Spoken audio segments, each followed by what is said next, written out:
Le jour où j'ai insulté un abonné en public.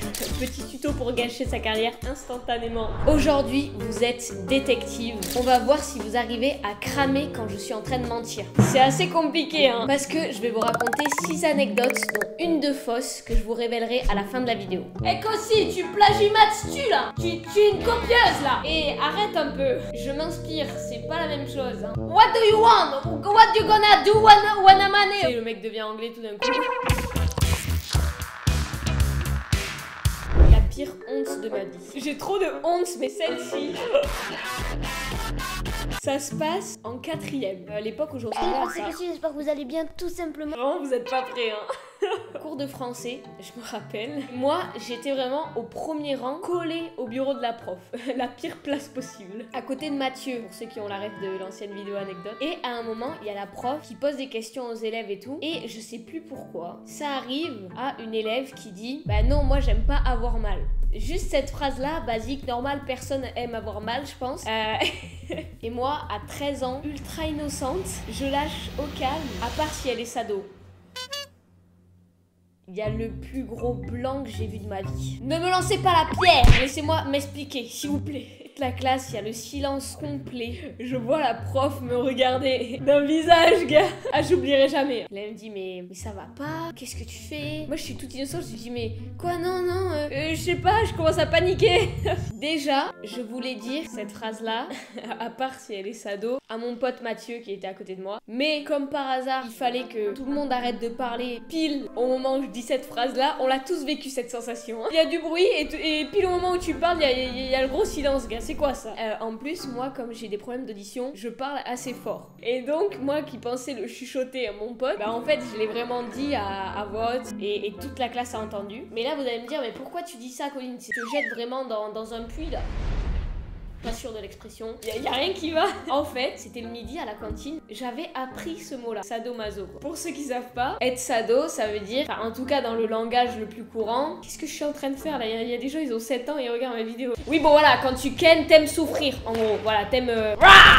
Et voilà, c'est... Au montage, tu fais le travail à ma place. Ça pas trop non plus, parce que sinon je vais me faire ban. Et moi, à la cantine, j'avais appris que ce mot-là, ça voulait juste dire avoir mal. Il n'y avait pas forcément de lien avec le... Je pense que t'as compris. Et moi, j'avais pas capté ça. Parce qu'en vrai, attends, je regarde la définition. Def, sado... Personne qui aime infliger des souffrances à son partenaire. Ouais bon donc c'est vraiment lié à ça quoi.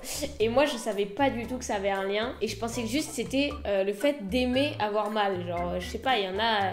Ils se tapent et peut-être qu'ils kiffent, j'en sais rien. Et du coup, moi, j'avais pas la connotation avec le sexe. Du coup, je le lâche au calme. Et là, j'ai réalisé, mettez-vous 2 secondes à ma place. Et moi, ma pire phobie, c'était qu'elle en parle à tous les profs, dans la salle des profs, gars. C'est vraiment terrible. Le pire, c'est que en 4e, c'était l'année où une seule prof qui avait capté que je faisais des vidéos sur YouTube. Et c'était justement cette prof-là, ma prof principale de français. Trop peur qu'elle en parle à tout le monde, mais sûr que c'est vraiment passé. Hein. C'est sûr, elle en a parlé à toute sa mif de prof, là, de gros psychopathes. Bah pourquoi je dis ça frère? Je vais me faire buter là vraiment en rentrant en cours. Pourquoi je commence à être agressif comme ça? Gars, je vais me faire virer instantanément là. Mais bref, je pense qu'elle a dû raconter cette anecdote à ses collègues. C'est vraiment terrible. Wouh!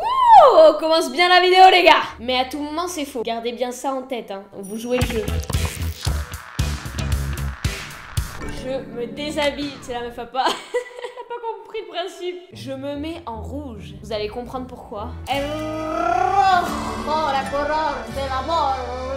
La dédicace qui a très mal tourné. Ce jour-là, la vie m'a dit reste à ta place. You are not Squeezie. Tu n'es pas le inoxtag que tu pensais. Nous sommes au collège et arrive l'événement qui a changé ma vie, mon stage de 3e. Pour ceux qui savent pas, j'ai passé une semaine de stage incroyable avec Mouzi au local. Donc il a publié sur sa chaîne plein de vlogs. Le frérot c'était Nasdas, il filmait tout. D'ailleurs j'ai jamais regardé les vidéos. Je vous jure, je ne pouvais pas me voir à la caméra. C'est horrible, du coup dites-moi si vous voulez que j'y réacte en live tous les mercredis. Bref, j'ai vécu le rêve de beaucoup de gens qui regardent cette vidéo. Mais sachez que j'ai rien de plus que vous et que tout le monde peut devenir créateur de contenu. Écoutez-moi bien!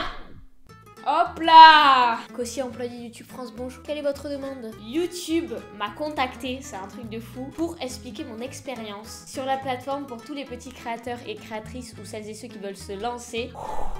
J'ai la pression. Calme-toi, Cosy. Calme-toi. Calme-toi, Cosy. Hey. Et vous inquiétez pas, on va y venir à la fameuse dédicace. Vous allez péter votre crâne.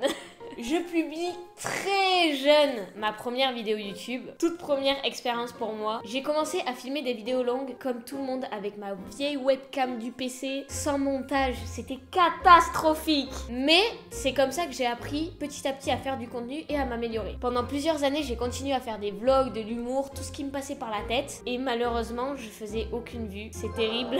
Et c'est peut-être ton cas qui regarde cette vidéo ou ce dont t'as peur, mais c'est le moment où il faut surtout pas abandonner. La plupart lâchent, mais il faut continuer, je vous jure. Donc j'ai continué par passion à tourner des vidéos jusqu'à aller chercher le premier élément déclencheur, vous l'avez compris, le stage. Ensuite, j'ai construit une plus grande communauté grâce aux shorts avec mon concept un short par jour qui vous a beaucoup plu. Et actuellement, je me suis lancée dans les lives. C'est une découverte que je surkiffe, ça me permet de me rapprocher des abonnés. Je vous conseille de venir dans le chat, c'est hilarant. Bref, créer sur YouTube, c'est toute ma vie, ça a énormément de valeur pour moi. N'ayez pas peur, lancez-vous, faites ce que vous aimez. Cette plateforme, elle offre une liberté de création totale. J'aurais jamais cru réaliser des formats comme j'en rêvais depuis mon enfance. Et tout ça avec vous, je vous aime. Je suis aussi une grande consommatrice de YouTube, je kiffe la diversité des contenus. Tu peux me retrouver à 3h du mat, regarder un tuto tiramisu, gars, ça n'a aucun sens. Si vous aussi, vous voulez exprimer votre créativité, n'hésitez pas à la partager sur YouTube. Peu importe le format, n'oubliez pas que l'important c'est de s'exprimer et surtout de s'amuser. Nouvelle génération YouTube, on vous attend. Revenons à l'anecdote. Juste après le stage avec Bouzy, j'arrive au collège et il y a plein de gens qui viennent me voir pour me poser un peu des questions et tout, dont une fille 6e qui me demande une dédicace vidéo pour l'anniversaire de sa meilleure amie. Moi, je me sens absolument pas légitime à ce moment-là. Une abo ultra active. Elle était fan de moi et sa pote aussi. Du coup, je me suis sentie obligée, même si j'ai l'impression que je suis personne. Donc j'ai fait cette dédicace en vidéo. C'était la première de ma vie. Retenez bien ça. Salut! Merci beaucoup de me suivre. Je suis vraiment contente, pas du tout à l'aise. Et quelques jours plus tard, la même fille revient me voir après l'anniversaire de sa pote, après lui avoir montré cette fameuse vidéo, en me disant « Tu as gâché mon amitié ». Là, j'ai commencé à suffoquer. Je me dis, mais qu'est-ce qui s'est passé? C'est pas possible. J'avais 14 ans, j'ai fait une dédicace. Qu'est-ce qui s'est passé? Non, ça arrive qu'à moi. Déjà, elle me le dit d'une manière en mode, elle m'en veut un peu. Peut-être parce que je lui avais fait payer la dédicace 500 €. Je rigole. Oh, elle m'explique que sa meilleure pote, elle adorait tellement mes vidéos que elle s'est vénère parce que elle était juste jalouse que sa pote m'ait parlé et pas elle. Mec, c'est une dinguerie. Et vraiment, j'ai brisé l'amitié. C'est-à-dire que faudrait que je retrouve les messages parce qu'elle m'a montré les screens sur Insta. Elle m'a dit bah ça y est, on est plus du tout amis, on se parle plus. Alors que c'était sa meilleure amie, elle se voyait tout le temps. Putain, tout ce que je fais c'est mal. Tout ce que je fais c'est mal, tu comprends ça? Tout ce que je fais c'est mal, vous avez compris? Troisième anecdote, je vous ai menti. J'ai déjà embrassé un garçon. Yes!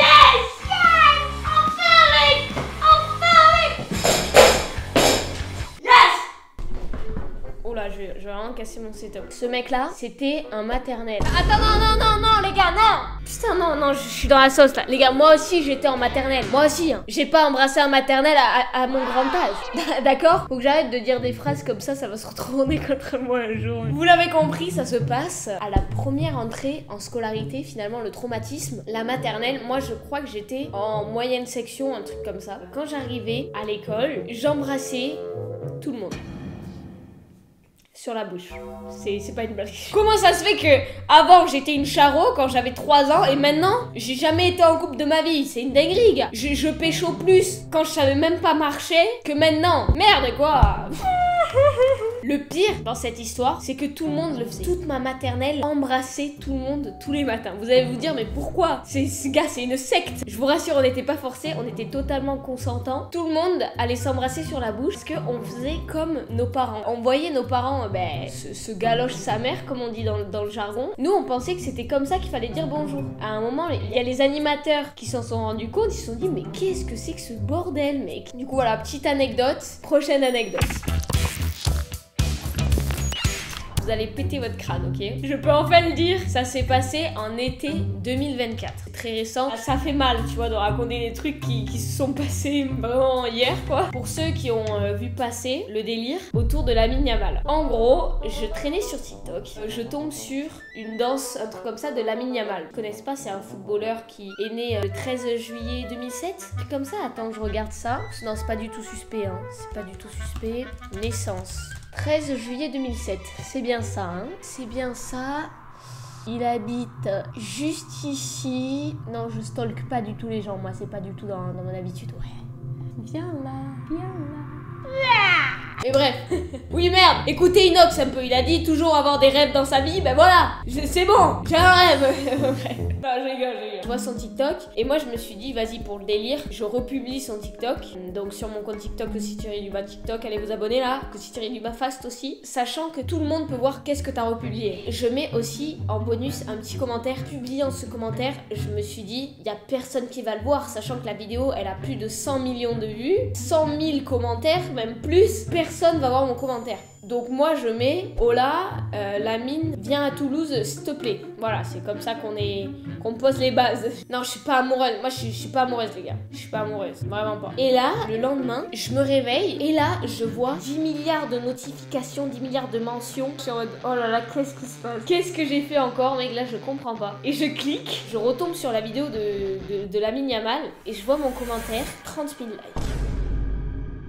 Je retombe sur la vidéo de Lamine Yamal et je vois mon commentaire, je crois le 7e commentaire le plus liké mondialement. Enfin non, pas mondialement, au sens sous la vidéo, il y a des Anglais, il y a des Espagnols, il y a des Mexicains, j'en sais rien. Je suis le 7e commentaire le plus liké parmi toutes les langues confondues. Et là mec, je vois qu'il y a tout le monde qui a commenté, mais chef, elle joue à quoi? Qu'est-ce qu'elle veut? Cosy X Lamine Yamal, mais MDR elle se prend pour qui ces personnes? J'ai pas vérifié les angles morts là. Je me suis fait cramer, mec, d'une puissance. Je m'en remets toujours pas. Moi, je décide d'en jouer parce que, les gars, c'est vraiment du troll, de malade. Je sais que j'ai aucune chance, je suis vraiment pas amoureuse de lui. Donc moi, je fais un petit TikTok en disant « Ah, vous m'avez cramé ». Enfin, pas vraiment cramé avec du feu, quoi, parce que sinon, ça devient un peu dangereux. 2 millions de vues. Donc là, je me dis, je me tape la honte mondialement, ça va pas le faire. 42 000 likes, what the fuck. Il y en a même qui me disent, qui est là pour voir le com de Cosy, mais bref, ils me disent quoi? Il viendra jamais à Toulouse, le gros vent MDR. Eh ben non, parce que, écoutez bien la suite de l'anecdote. Bref, le temps passe, et moi je me dis, attends, on peut retourner internet si je fais un TikTok avec lui, genre je refais la danse qu'il a fait, et je me casse, vraiment, je veux pas lui prendre de temps. Et donc, je vais un peu voir sur son compte Insta et tout, et là je me dis, c'est qu'il y a vraiment un monde où ça se fait, parce que il connaît un peu le français. En gros, dans beaucoup de TikTok et de story Insta, il met des musiques françaises. Il met que ça. Il kiffe Jul, il kiffe PLK, il kiffe Hamza. Vraiment, c'est une dinguerie. Je me dis, mais bah, ça y est, le destin tombe sur moi, là. Je décide de lui envoyer un message. Je vous lis le message. Hola, Lamine, ça va? Pourquoi j'écris en français? Je suis trop conne ou quoi? Soy una... Les 18 en espagnol, ils se font pas trop ressentir là. Je lui dis, ce serait incroyable qu'on fasse un TikTok ensemble. Pour la France. J'envoie dans la journée même. Haha. Donc moi, fais l'effort de faire un message en espagnol et tu me réponds haha. C'est même pas haha, c'est haha. Les Espagnols à croire ils rigolent comme ça. Ha. Mec, c'est une dinguerie de faire ça. C'est la plus grosse humiliation là. S'il te plaît. S'il te plaît, Lamine. S'il te plaît, Lamine. Lamine, por favor, podemos. Viens, on fait un TikTok en vrai. Je vous affiche le screen ici. Attention, ça veut pas dire qu'il y a un screen, que c'est vrai. Hein. Il y a plein de photos montage possibles. Je peux peut-être vous induire en erreur, même si je l'ai vraiment pris mal. Voilà, c'était la petite anecdote qui est quand même incroyable. On passe à la prochaine anecdote. Nous revenons en arrière quand j'étais en CM2. En CM2, qu'est-ce que je faisais? Je faisais du foot. C'est la triste réalité. C'était bien, sauf le jour où il s'est passé ce que je vais vous raconter. Hein? Je suis encore là. Voilà. Je faisais du foot en club avec des filles. Donc c'était du U9, un truc comme ça. Moi, quand j'ai commencé le foot, donc vers 8 ans, j'étais goal. Et en vrai, je gérais assez bien. Ou alors c'est peut-être ce que les autres me faisaient croire parce que personne voulait être le goal sauf moi. Je suis vraiment la seule qui voulait faire ce rôle-là. Comment c'est possible que j'arrête des ballons à 1m10? Mais bon, c'est pas grave. Dans le foot, je sais pas pourquoi, c'est tous des géantes. C'est-à-dire que moi, je faisais cette taille-là, je rentrais même pas dans le cadre en vrai. Elle faisait no joke à 9-10 ans, 1m 1m60, 1m70. Ce n'est pas une blague, mec, c'est énorme. Énorme en longueur et en largeur. C'est-à-dire que... Mais en muscle, hein. Vraiment, c'est... Voilà quoi. Et bref, on arrive au tournoi pour notre premier match. Nous on jouait sur demi-terrain, un truc comme ça. Et là je m'aperçois vers le milieu du match que j'ai pas mes gants. Bah alors qu'aussi on est débile ou quoi? Je suis vraiment main nue. C'est vraiment du suicide. Donc là, vite, je le dis à un parent qui regardait à côté. Ah, j'ai pas mes gants, je les ai oubliés dans ma voiture. Et vite, il me faut quelque chose. Donc on me donne des gants un peu de secours. Les gants que t'achètes à 5 € à Decathlon. C'est des gants de golf mais ils sont pas ultra résistants, tu vois. Moi j'avais acheté des gants. Genre je pouvais même pas bouger les doigts tellement c'était solide, tu vois, parce que j'étais ultra fragile, donc je voulais pas me faire mal. J'étais très investie. Hein. J'ai ces gants-là en attendant que ma mère aille les chercher dans la voiture. 2 minutes après qu'on m'ait donné ces gants, il y a une meuf, GMK. Elle tire depuis le milieu du terrain, donc très loin. Donc vers moi, là, vraiment, elle fait un tir, elle essaye de marquer la go. C'est cadré, donc moi je mets la main à cet endroit-là. Je m'en souviens, putain, c'était le bras droit. Le ballon touche ma main, donc ça veut dire que j'avais vraiment mis la main au meilleur endroit possible. Et là... c'est la fin. Il y a but. Il y a vraiment but. Mon bras se casse d'une manière. Cette partie-là, un peu le poignet avant-bras là. Et ma main, elle disparaît, gars. Voilà, ça fait vraiment ça. Hop. Aucune résistance. Mes membres ne sont pas avec moi. Mon corps ne m'a pas soutenu. Qui ici peut s'asseoir à ma table et dire je me suis cassé la main à cause d'un ballon? À ce moment-là, je chiale, je pleure vraiment toutes les larmes de mon corps. On rentre vite chez nous pour trouver un truc de nuit où tu peux y aller, t'es pris directement. Donc j'attends toute la journée avec mon bras cassé. On y va, évidemment, on fracture, plâtre. Prochaine anecdote, celle que vous attendez tous. J'ai insulté un abonné et j'aurais pas dû, clairement. Waouh! Heureusement qu'il y avait personne qui filmait. Et encore, ça se passe en 2023. C'était dans un fast-food, il me semble, c'était au McDo. Mais ça date de malade. On mangeait le midi, en gros. Et là, il y a un mec qui vient me demander une photo. Donc, la personne, elle a à peu près mon âge. Et il faut savoir que il arrive et il dit ouais, Kossi, on peut faire une photo, s'il te plaît? Genre, adorable, tu vois. Je suis fan de toi, on peut faire une photo.